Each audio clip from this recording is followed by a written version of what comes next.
बिस्मिल्लाहिर्रहमानिर्रहीम। Welcome students, उम्मीद करता हूँ आप सब खैरियत से होंगे। बच्चों, आज हम चैप्टर 15 ग्रेविटेशन के तमाम एक्सरसाइज न्यूमेरिकल प्रॉब्लम को सॉल्व करेंगे। टोटल बेटा हमारे पास 10 न्यूमेरिकल हैं और बेटा पहला न्यूमेरिकल है हमारे पास, find the mass of earth by considering a scenario where a small object is placed on the earth's surface such that distance between their center is equal to the earth's radius 6.4 10 raised to power 6 meter and g is equal to 9.8 meter per second square। Numerical में कहा जा रहा है बेटा कि फर्ज करें एक छोटा सा ऑब्जेक्ट जो है वो अर्थ की सरफेस के ऊपर मौजूद है और उन दोनों के ऑब्जेक्ट और अर्थ के सेंटर्स के दरमियान जो डिस्टेंस है वो फर्ज कर लें 6.4 10 raised to power 6 मीटर के इक्वल है।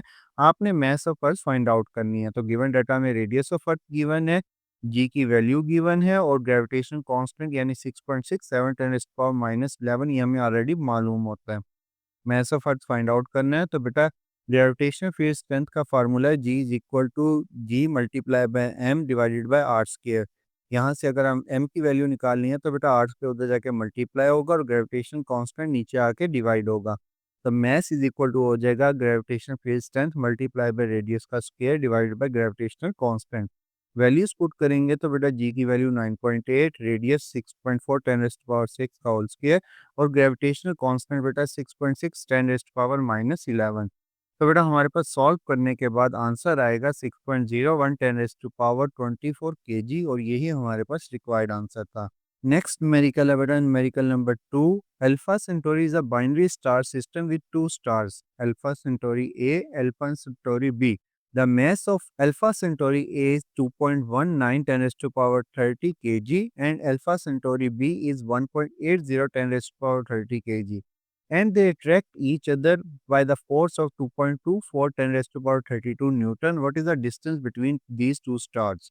आपको कहा जा रहा है दो स्टार्स हैं बेटा हमारे पास, अल्फा सेंटोरी ए और अल्फा सेंटोरी बी। दोनों का बेटा आपको मैस दे दिया गया है और दोनों के दरमियान जो फोर्स है बेटा वो आपको प्रोवाइड कर दी गई है। आपने इन दोनों स्टार्स के दरमियान डिस्टेंस फाइंड आउट करना है।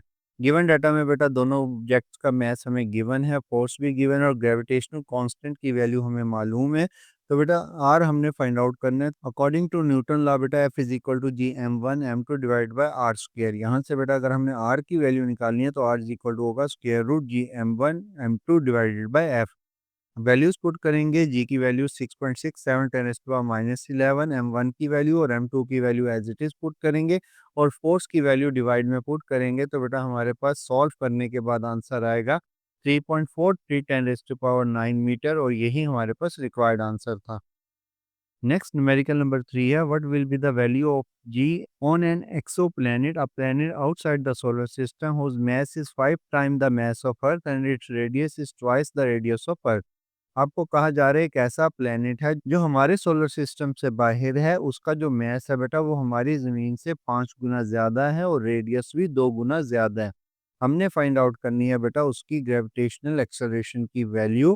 तो बेटा सबसे पहले हम गिवन डाटा में लिखेंगे मैस, रेडियस और जी की वैल्यू बेटा अर्थ वाली यूज़ करेंगे 9.8। उस प्लैनेट की ग्रेविटेशनल एक्सेलरेशन फाइंड आउट करेंगे। तो बेटा हमारे पास जी हमने फाइंड आउट करना है। ग्रेविटेशन फील्ड स्ट्रेंथ यानी ग्रेविटेशनल एक्सेलरेशन जो है वो इक्वल होता है G M divided by are square. Values put करेंगे बेटा अब इस फार्मूले में तो बेटा एम की जगह पर 5m आ जाएगा और आर की जगह पर बेटा हमारे पास 2r आ जाएगा। स्क्वायर को ओपन करेंगे तो बन जाएगा 4r स्क्वायर और ऊपर हो गया बेटा 5gm divided by 4r square. अगर हम 5 डिवाइड बाय 4 को सॉल्व करेंगे तो बेटा हमारे पास हो जाएगा 1.25 और बेटा ये रिमेनिंग वैल्यू जो थी बेटा G M divided by are square ये हमारे पास जी के इक्वल थी। बेटा इसकी जगह पर हमने वैल्यू पुट की 9.8 तो बेटा उस प्लेनेट की ग्रेविटेशनल एक्सेलरेशन आएगी 12.25 मीटर पर सेकंड स्क्वायर और यही हमने फाइंड आउट करनी थी। नेक्स्ट है बेटा fourth numerical, the Hubble space telescope is in a circular orbit 613 kilometre above the earth's surface. The average radius of the earth is 6.37 10 raised to power 6 meter and the mass of earth is 5.97 10 raised to power 24 kg. What is the speed of telescope in its orbit? What is the period of telescope's orbit? बेटा Hubble telescope जो है ये हमारे पास इस वक्त दुनिया की सबसे बड़ी टेलीस्कोप है जो ज़मीन के गिर्द रिवॉल्व करती है। इसकी मदद से हम स्पेस की डिफरेंट पिक्चर्स और डिफरेंट चीज़ों के बारे में स्टडी कर सकते हैं। तो बेटा गिवन डाटा में हबल टेलीस्कोप का जो डिस्टेंस है ऑर्बिट का वो हमें दे दिया गया है और बेटा रेडियस दे दिया गया है और टोटल डिस्टेंस जो है बेटा अर्थ के रेडियस को मिलाकर जो हमारे पास बनेगा वो बनेगा 6.983 10⁻6। मास दे दिया गया है बेटा अर्थ का 5.97 10⁻24 और ग्रेविटेशनल कांस्टेंट की वैल्यू हमें मालूम है बेटा। फाइंड करनी है ऑर्बिटल स्पीड और orbital time period. Orbital speed का फार्मूला बेटा हमने पढ़ा था v is equal to square root G M divided by R और टाइम पीरियड का फार्मूला होता है t is equal to 2 pi R divide by v। ये बेटा s is equal to V T वाले फार्मूले से अगर कोई चीज सर्कुलर पाथ पे मूव कर रही हो तो डिस्टेंस हमारे पास सरकमफेरेंस के इक्वल होता है। पहले बेटा इस फार्मूले में वैल्यूज पुट करेंगे। g की वैल्यू है बेटा 6.67 10⁻11 multiply by mass of earth 5.97 10⁻24 divided by distance 6.983 10⁻6। बेटा इसको सॉल्व करेंगे तो हमारे पास वेलोसिटी आएगी 7550 मीटर पर सेकेंड। और बेटा यहाँ इसके बाद हम अगर टाइम पीरियड फाइंड आउट करना चाहें तो बेटा इस फार्मूले में वैल्यू पुट करेंगे 2 पाई, पाई की वैल्यू 3.1416, डिस्टेंस की वैल्यू 6.983 10⁻6 डिवाइडेड बाय जो वेलोसिटी निकाली थी बेटा उस पर डिवाइड करेंगे तो बेटा टाइम पीरियड आएगा 5807 सेकेंड और यही हमारे पास रिक्वायर्ड आंसर था।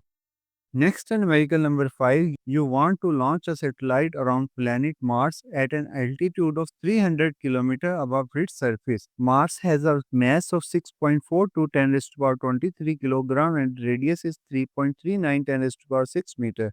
Calculate its orbital velocity. बेटा इस क्वेश्चन में आपसे कहा जा रहा है कि आप एक सैटेलाइट को लॉन्च करना चाह रहे हैं जो मार्स प्लैनेट से तकरीबन 300 किलोमीटर के डिस्टेंस पर रिवॉल्व करेगा। स्टेटमेंट में बेटा आपको डिस्टेंस दे दिया गया है, रेडियस ऑफ मार्स आपके पास गिवन है, टोटल डिस्टेंस हम निकाल लेंगे हाइट और रेडियस ऑफ मार्स को ऐड करके। तो बेटा मास भी गिवन है हमारे पास, तो बेटा हमने फाइंड आउट करनी है ऑर्बिटल वेलोसिटी। ऑर्बिटल वेलोसिटी का बेटा वही formula square root G M divided by R. यहाँ पर जब वैल्यूज पुट करेंगे तो बेटा हमारे पास आंसर आएगा 3.4 10⁻³ मीटर पर सेकेंड। Next है बेटा numerical number 6. An asteroid orbit the sun at the distance of 8.35 10 raised to power 11 meter. How fast must the asteroid travel to maintain its circular orbit? How long will it take to complete one orbit? Simple word में बेटा आपको numerical problem number 6 में कहा जा रहा है कि जो बड़ा पत्थर जो वो सन के गिर्द रिवॉल्व कर रहा है और उसका जो टोटल डिस्टेंस है सन से वो बेटा है 8.35 10 raised to power 11। आपने फाइंड आउट करनी है उसकी मिनिमम वेलोसिटी जिसकी मदद से यानी ऑर्बिटल वेलोसिटी जिसकी मदद से बेटा वो इजीली अपने सर्कल में रिवॉल्व कर सकता है। और दूसरा बेटा उसका अपने टाइम पीरियड फाइंड आउट करना है कितनी देर में कितने टाइम में वो अपना एक पूरा सर्कल कंप्लीट करेगा। ऑर्बिटल वेलोसिटी का बेटा वही formula v is equal to square root G M divided by R. Values put करेंगे g ग्रेविटेशनल कांस्टेंट 6.67 10⁻11। मास बेटा गिवन है हमारे पास, वैल्यूज पुट की और बेटा डिवाइडेड बाय टोटल डिस्टेंस है 8.35 10⁻11। तो बेटा हमारे पास वेलोसिटी आएगी उस एस्ट्रॉइड की 1.26 10⁻4 मीटर पर सेकेंड। और टाइम पीरियड फाइंड आउट करने के लिए बेटा हमारे पास formula 2 pi r divided by v. Velocity अभी हमने फाइंड आउट की है। टाइम पीरियड के फार्मूले में वैल्यू पुट करेंगे तो बेटा हमारे पास टाइम पीरियड आएगा 4.164 10⁻8 सेकेंड और बेटा सेकेंड्स को एयर्स में कन्वर्ट करेंगे तो बेटा एक साल के अंदर बेटा 3.15 10⁻7 सेकेंड्स होते हैं। तो बेटा टोटल बनेंगे हमारे पास 13.2 एयर्स और यही हमने बेटा फाइंड आउट करना था।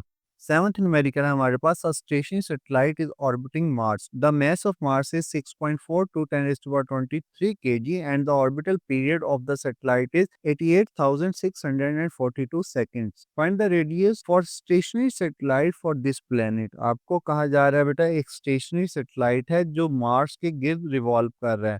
मैस ऑफ मार्स आपको दे दिया गया है और टाइम पीरियड भी आपको बता दिया गया। आपने बेटा रेडियस फाइंड आउट करना है तो बेटा गिवन डाटा में मैस भी गिवन है, टाइम पीरियड भी गिवन है, ग्रेविटेशनल कांस्टेंट हमें मालूम है। तो बेटा रेडियस फाइंड आउट करने के लिए फार्मूला था R cube is equal to G M T square divide by 4 pi का स्क्र।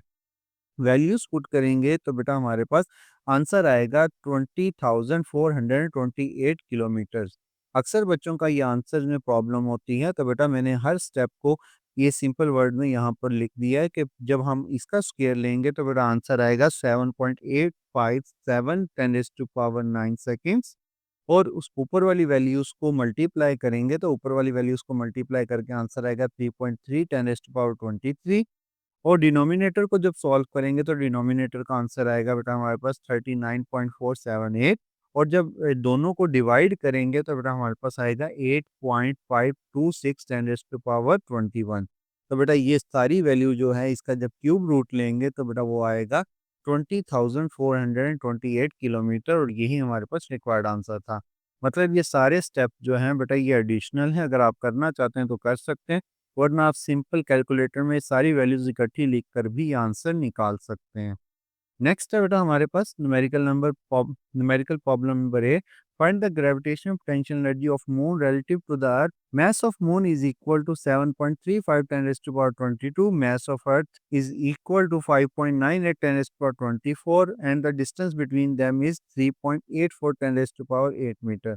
आपने बेटा ग्रेविटेशनल पोटेंशियल एनर्जी निकालनी है मून की रिलेटिव टू अर्थ, जबकि आपको मैस भी दे दिया गया है अर्थ का भी, मून का भी, और डिस्टेंस भी दे दिया, और ग्रेविटेशन कांस्टेंट हमें ऑलरेडी मालूम होते हैं।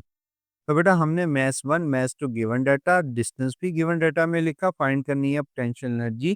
तो बेटा पोटेंशियल एनर्जी का फार्मूला था U is equal to minus G M1 M2 divided by R। यहाँ से बेटा जब वैल्यूज पुट करेंगे ये आ गया ग्रेविटेशनल कांस्टेंट, ये मैस 1 की वैल्यू, ये मैस 2 की वैल्यू डिवाइडेड बाय डिस्टेंस। तो बेटा हमारे पास ग्रेविटेशनल पोटेंशियल एनर्जी आएगी -7.64 × 10⁻28 जूल, और यही हमने फाइंड आउट करनी थी। नेक्स्ट है बेटा ninth numerical. Two satellite each of mass 50 kg orbiting the earth. One is at the height of 1000 kilometre and the other is at 37,000 kilometre above the earth surface.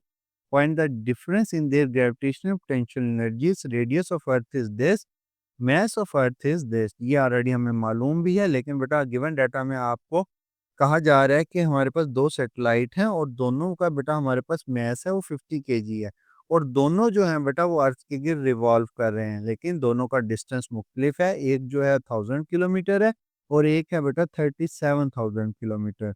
आपने find out करनी है बेटा इनकी gravitational potential energy. तो given data में दोनों की height, radius of अर्थ, दोनों का डिस्टेंस यानी रेडियस ऑफ अर्थ के अंदर इन दोनों की हाइट्स को प्लस करेंगे तो बेटा हमारे पास टोटल डिस्टेंस आ जाएगा।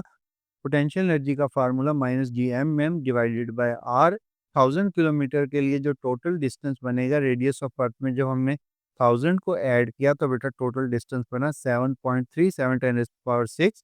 तो बेटा जी की वैल्यू लिखी हमने ऊपर ग्रेविटेशनल कांस्टेंट की, और बेटा हमारे पास मास ऑफ अर्थ ये आ गया, मास ऑफ ऑब्जेक्ट ये आ गया 50 केजी, और डिवाइडेड बाय डिस्टेंस पे डिवाइड करेंगे तो पोटेंशियल एनर्जी पहले की आ जाएगी -2.7 10⁻⁹ जॉल।